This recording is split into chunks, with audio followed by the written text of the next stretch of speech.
Yo, what's good, y'all? Welcome to my channel. Now listen, if I help y'all in this vid, if you have any questions, let me know down in the comments. I'm willing to help anybody. As you can see from the title, today's video is going to be how to overclock your monitor. A lot of people, they buy stuff and they usually don't know what they're getting. I was one of those people at one point in my life, but I do research sometimes. So before you want to overclock your monitor, you want to actually do some research about your monitor, your specific monitor, because a lot of like old monitors, you're not able to overclock them, or if you overclock them, then your monitor will probably not work ever after a few months or a few weeks. So if you have an older monitor, I probably wouldn't do this. And also, I am not responsible for anyone damaging their monitors and any of that, because I'm just saying it for my purpose, really, my safety. I don't want no one coming at me talking about I broke their monitor or shit like that, because you're doing this at your own risk. Nothing will really happen, to be honest, but I'm just saying it for my safety. So just know I'm not responsible or liable for anyone's monitors being damaged or whatever. But yeah, so if you have a newer monitor, then you're probably able to overclock it a little bit. You can't overclock it by 50 or by 100, because that's crazy. You know, anybody would buy like a cheap 75 hertz monitor and overclock that motherfucker to like 150 or 144. So you can't do that much. So at the end of the day, you can only do so much. So the way you overclock your monitor is by you want to right click on your desktop, go to NVIDIA control panel. If you don't have this, you can download it. I'll leave a link in the description where you can download it. And you come up with this screen. So once you got this screen, you can move it to wherever you want, whatever.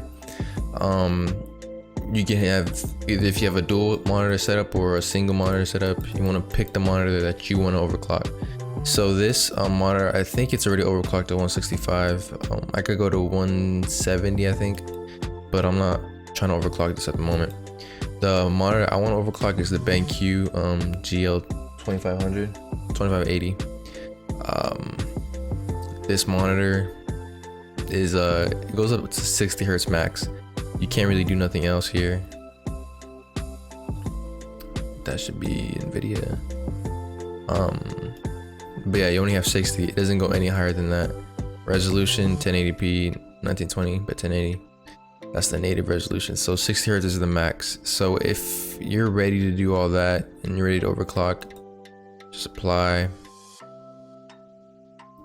Yes. And then you go here to customize. Now, if you don't see it, and if it's darked out like this, you want to apply the current settings. So once you apply it, yes, then it'll pop back up so you can customize it. So when you're ready to customize, you want to pick the monitor you want, obviously, and select customize. Now when you get to this screen, you don't have to do nothing here. You don't have to enable resolution. That's not really what we're here for. You're here to create custom resolution. Now once you're here in this screen, you can drag this to the side, and actually you don't even need this right now, but yeah, you drag it over to the side. You have horizontal pixels and you have vertical lines. So this is your resolution right here. I wouldn't mess with this, because if it doesn't really go over that, you don't really want to overclock it to 4K, because you might, I don't know, if I wouldn't do it, but it's up to you if you want to change it to 4K. So the refresh rate, this is it right here, 60. This is your hertz right here. So since it's set to default at 60, you can go to 75 hertz, I believe, if you want. 75 hertz is overclocking it, of course, since it's not available in the regular menu. And then you hit test right here. So once you hit test, your monitor is gonna go black, and then it's gonna pop back up, and it'll tell you right here, test successful, custom resolution 1920 by 1080 at 75 hertz. 32-bit has been applied. Do you want to save this resolution? You want to click yes. Now, if it doesn't work at all, then it's because your monitor can't support it. So if you try to go, let's try it again. Let's go to custom resolution. And then let's try Let's actually do this one instead. Let's edit this. But yeah, as you can see here, you can cancel it, you can delete it, or you can edit.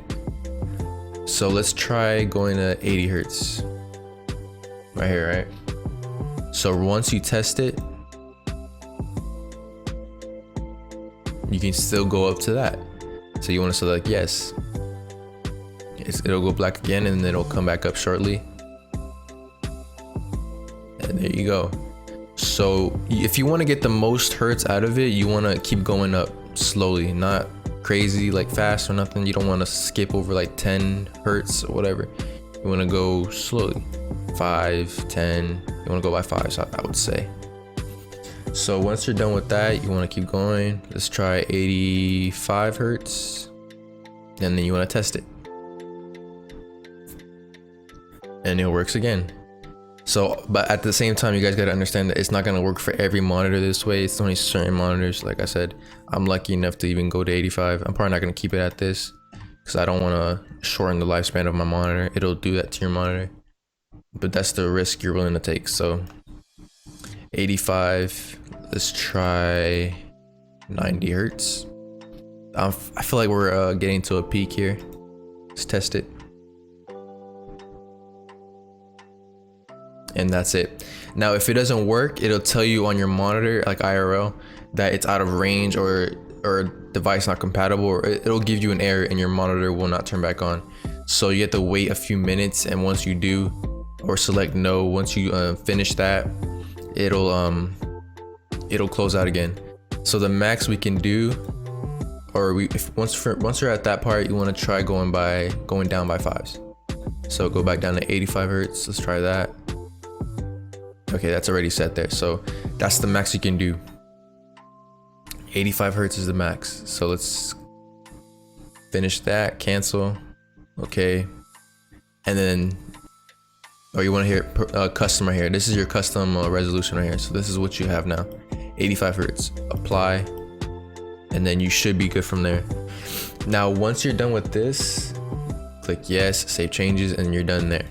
So when you overclock, let me explain it a little bit more. When you overclock, your monitor sometimes has to use up more power than it usually has to. So once you do that, it obviously will shorten the lifespan of your monitor. I can't really tell you by how long. I guess it depends on how much you overclock it. But that's a risk that you will be taking once you want to do this. I honestly recommend that you don't. You just probably want to buy a better monitor, but I mean, it's honestly up to you. It's not my decision. I'm just showing you guys how you can do it, and that's pretty much it. If you guys enjoyed the video, make sure you drop a like, make sure you subscribe, and tell me what else you guys want to see. A COD video dropping later today, obviously, and yeah, I'm gonna see y'all tomorrow. Peace.